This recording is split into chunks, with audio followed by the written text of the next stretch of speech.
خداحافظ ای قصه عاشقانه. لحظه پرواز میدهد آواز آخون ابراهیم شهید. جان فدای وطنم، خاک ایران کفنم، ای دری تو رو تا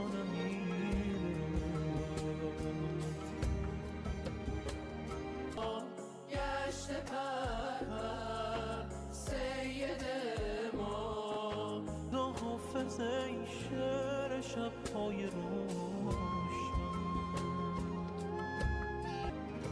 اگر چشمه واژه از غم نخشکه